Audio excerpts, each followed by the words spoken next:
back. My name is Caitlin Dale and this is video 23. I'm first going to wash my hands, so turn on the tap and apply my soap and use the food guidelines.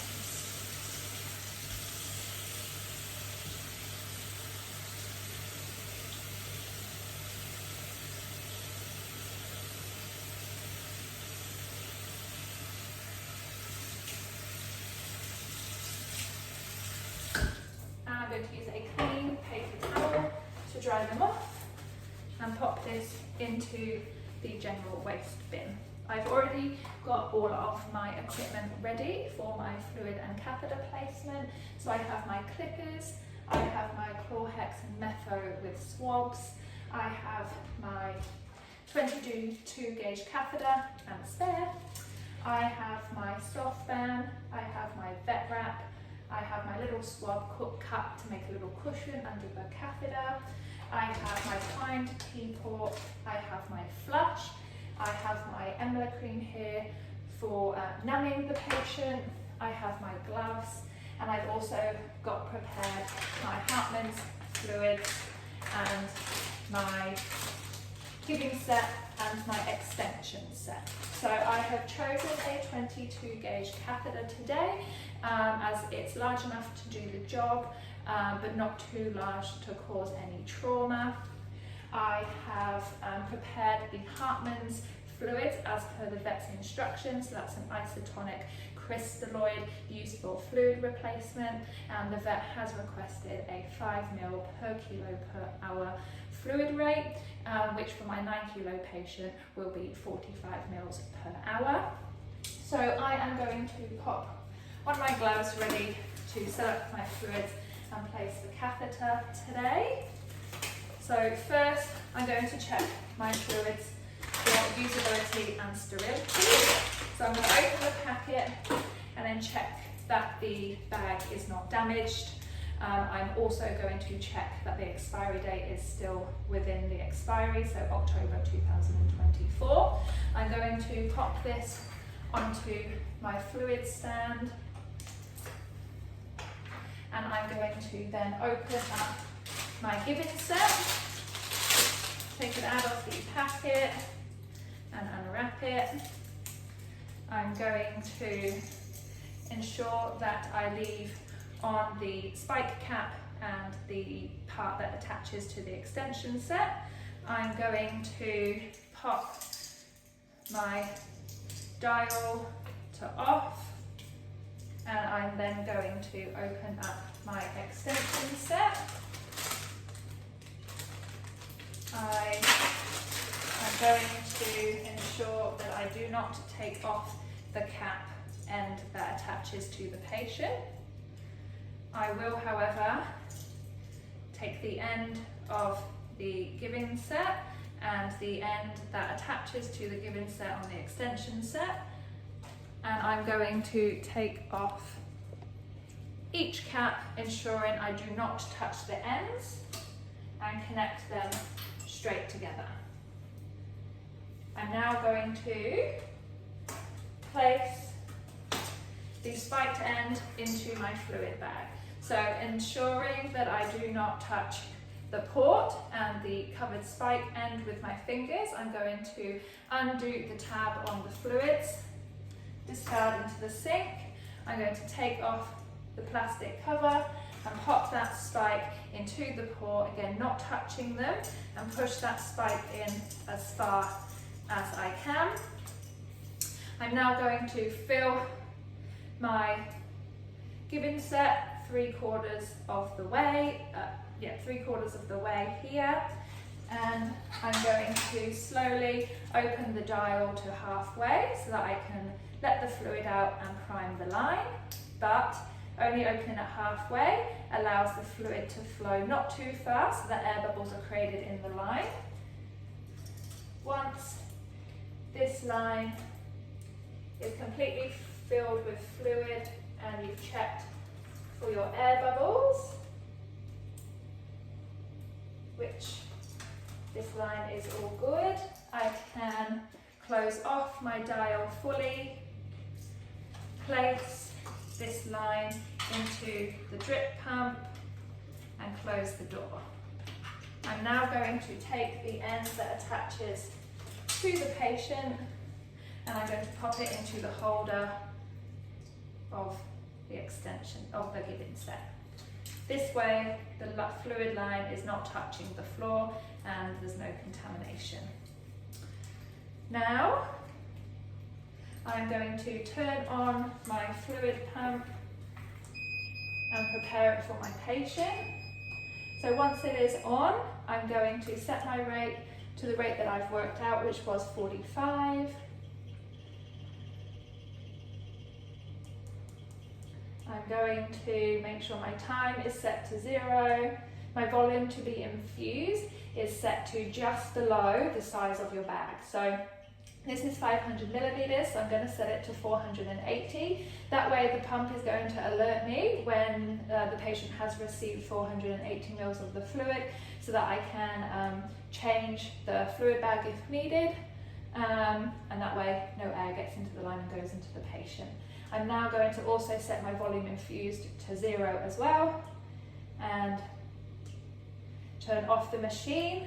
And now resuming video 23. So using aseptic techniques is really important when setting up your fluids and placing your catheter, just to reduce the chances of contamination, which can lead to infection.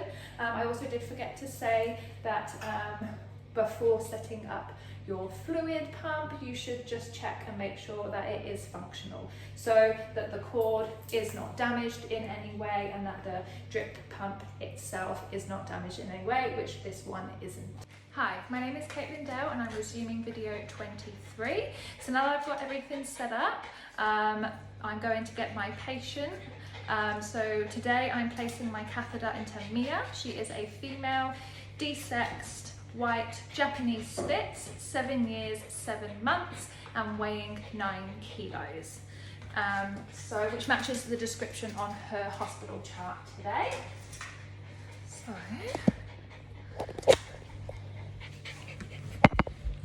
So this is Mia here. So I'm going to first clip the cephalic vein, which is just here on the left leg. I've chosen the cephalic vein today for ease of maintaining cleanliness. So I'm just going to clip over the top of the cephalic vein to create a clean, hairless barrier. I am going to clip all the way around her leg today, as Mia is pretty hairy and she's got some long hair here. So that'll just help when I am removing the catheter. Good girl. Good girl, Mia. Good girl.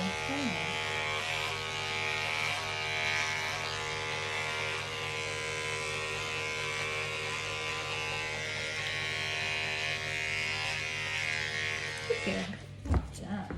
So now that I have clipped over the cephalic vein, I am going to place on the Emla cream here, which is a numbing cream, and it does help dilate that vein there. So it does need 30 minutes to work. So I'm going to pause the video and come back once. Caitlin Dale, resuming video 23. So my patient Mia is already in position here. So I am going to pop on my gloves and then prep the area with Chlorhex and Metho. Grant, my assistant, has already rolled the vein for me needly laterally. So I'm going to take my swab and wipe over the area and make sure that there's no gross contamination, using some mechanical action but not too hard.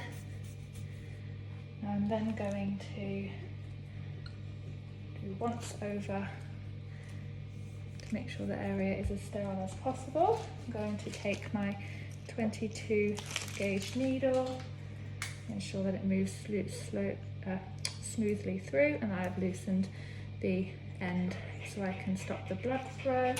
Going to take my patient's leg, pump the pore a little bit and feel for that vein. I'm going to place my catheter bevel up at a 45-degree angle into the cephalic vein.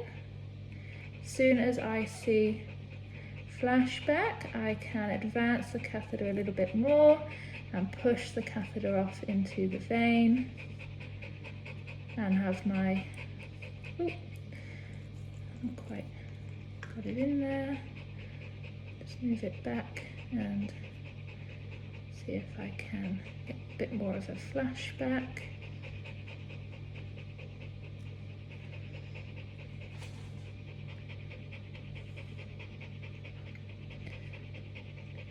Perfect, so I'm now going to advance the catheter off the stylet, holding the stylet so it doesn't go any more into the vein, and my assistant is going to hold off so that blood doesn't flow out, ensuring he doesn't touch the catheter tip.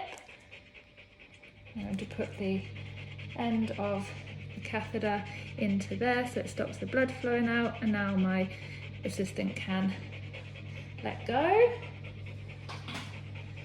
So I'm now going to ensure that there is no blood on the skin, as that can act as an agar plate, and make sure it is all dry so that my tape can stick down.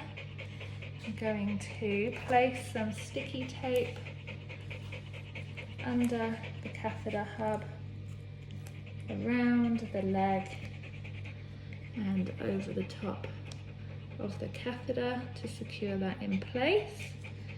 I am going to use just another piece of sticky tape to ensure it doesn't move there. Around the leg, over the catheter. I'm now going to place my primed T-port,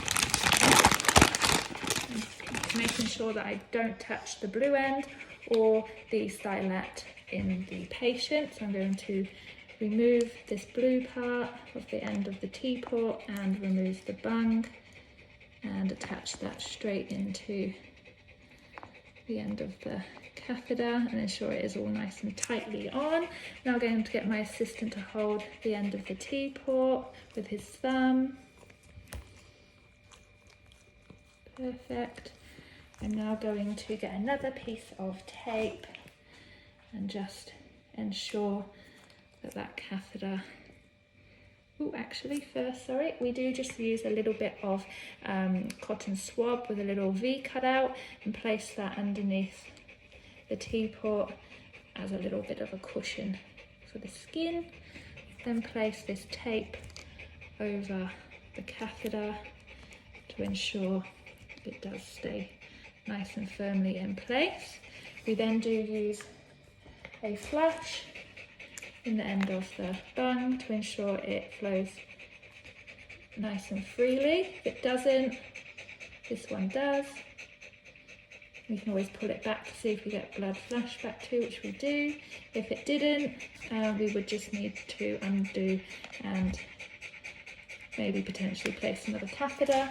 So I'm now going to use this soft band and wrap so just above the pore and to go over the catheter and just above the catheter placement. Then going to use the vet wrap and go over the soft band, not too tightly but firm enough to keep everything in place.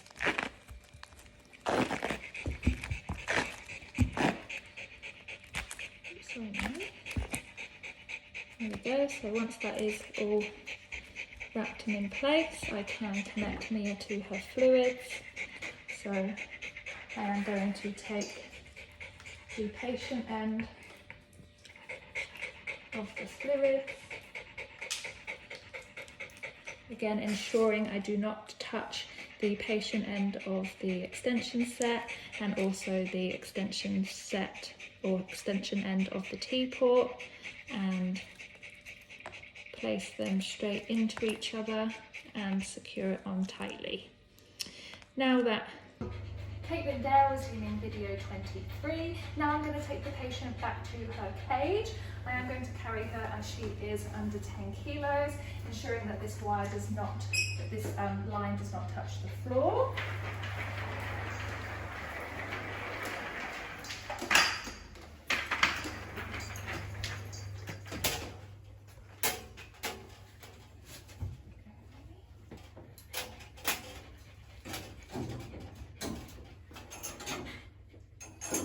going to record onto a hospital chart what time I have started the fluids. 1. Caitlin Dale, resuming video 23. I'm now going to clean the clippers so they're ready for the next patient. I'm going to take my toothbrush, take off the blade and ensure there's no hair in the chamber of the clippers and also on the top of the blade. Once that's clean, I can place the blade back on and run the clippers for 15 to 30 seconds into the blade wash. Once that time is up, I'm going to dry them with a paper towel and then take the clipper spray disinfectant, spray that onto the tip of the blade, allow to air dry and then pop onto charge. I'm then going to dispose of my sharps into the sharps container.